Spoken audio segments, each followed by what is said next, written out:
There's a reasonably good chance you have no idea where this is. It could be Utah, Arizona, or perhaps the Gobi Desert, but it's not. This road leads to one of the more exciting journeys you could ever take, through an ancient land with some of the greatest archaeological treasures and surreal landscapes known to man. There's also a reasonably good chance you don't know who this is, but he's uniquely qualified to be your very special guide on the adventures you'll find within a place relatively few Americans have discovered.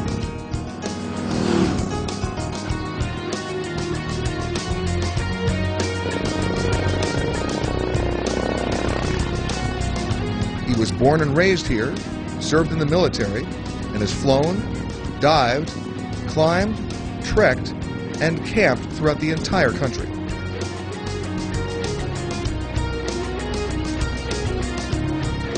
And so, while he may know this land better than just about anyone, he's not just any tour guide. He is King Abdullah II, and you are invited on the royal tour.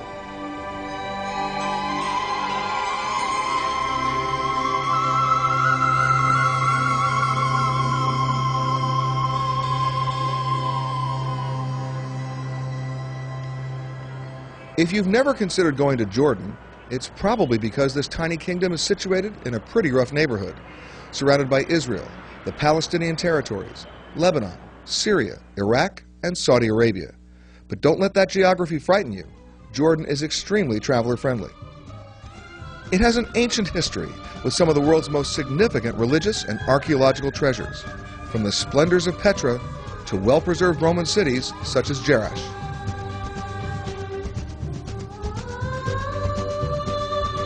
It is a modern Islamic state with a considerable Christian population. It has an active nightlife. And you don't have to look far to find the beautiful people, as well as those who prefer not to be quite so free with their beauty. It's Jordan's social and religious tolerance that sets it apart from much of the Middle East. Perhaps because the country's leadership has always had strong ties with the West.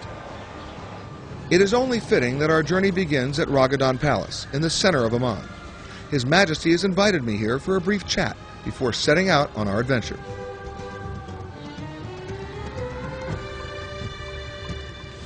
How you doing? Thanks for having me. Have a good trip? A long trip. Long trip. But I'm looking forward to it, though. Excellent. Glad to have you here. Thanks. You're taking me on a little journey, I understand. A long one. Another long one, huh? Yeah, when we get down there. It may seem inconceivable to many people that an Arab head of state would clear several days from his busy schedule to take an American reporter on a tour of his country. But such is the unconventional style of this young monarch, a man who never expected to be king.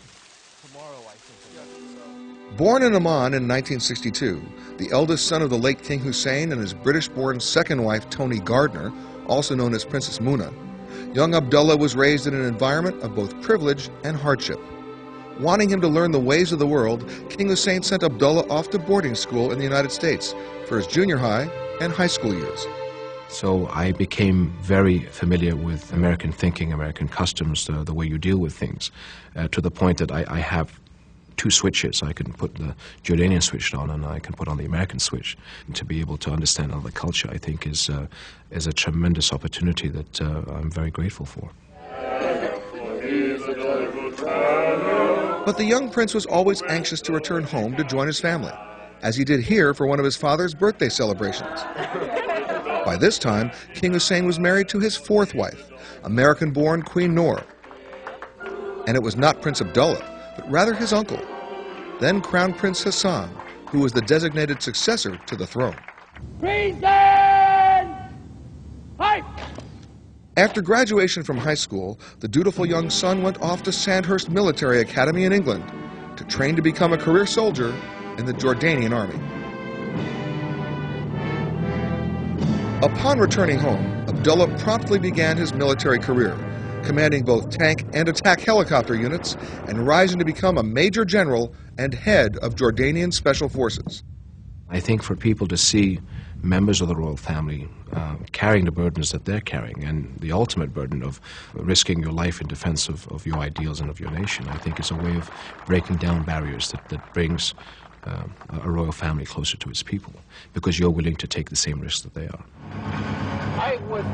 Unbelievable. Abdullah took risks in his personal life as well. Like his adventurous father, the young prince had a passion for speed and daring. He was a champion rally car driver, skydiver, and avid scuba diver.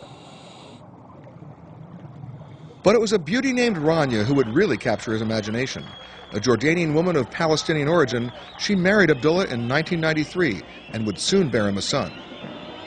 But the young family was in for a shock. By the late 1990s, the world watched with sadness as King Hussein contracted lymphatic cancer and traveled several times to the United States for treatment. But the cancer proved to be incurable. And in January of 1999, knowing he didn't have long to live, King Hussein co-piloted his own aircraft home to Jordan for the very last time.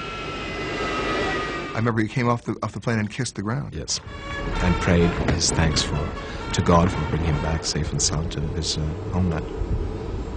Standing in the reception line on the tarmac was King Hussein's brother, then Crown Prince Hassan, who had held the reins of power in the king's absence and was expecting to soon inherit the throne.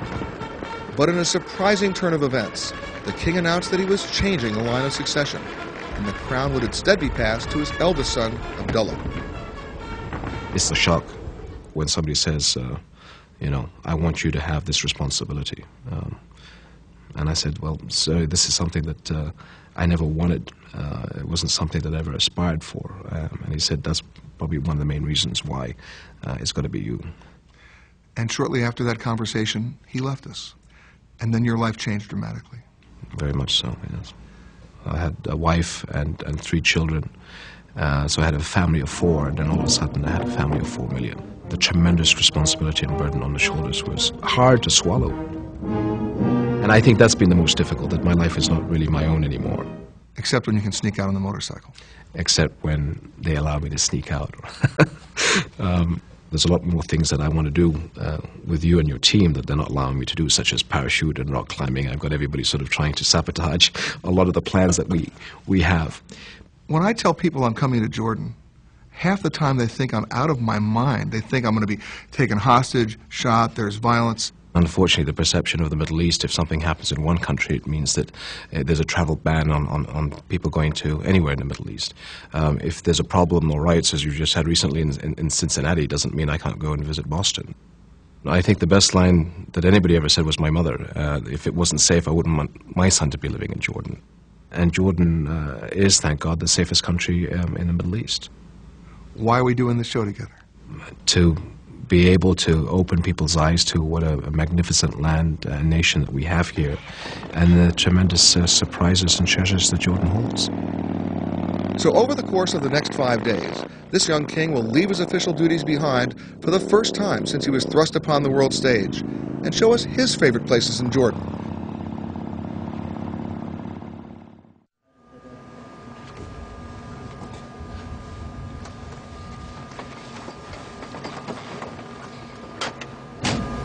All right, clear on the left, clear on the right.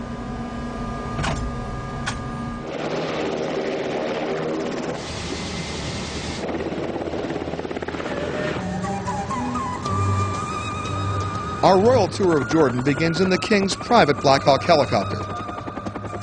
Okay, so lots of heads of state have helicopters, but this is different. King Abdullah actually flies this one himself.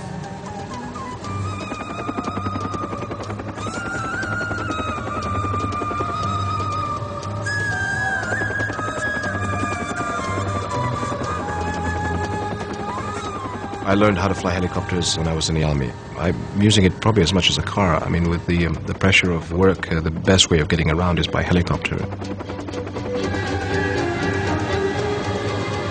Here I'm taking you to perhaps my favorite spot in all of Jordan, the Wadi Rum or the Rum Valley. My father loved this place. He used to take us here when we were small children. I recognize it from the film Lawrence of Arabia. Yeah, it was filmed right here in Wadi Rum. I think it won 7 Academy Awards, including Best Picture in '63. It was the year after I was born. Lawrence of Arabia loved this pink desert and these craggy peaks. He called the Wadi Rum vast, echoing, and godlike.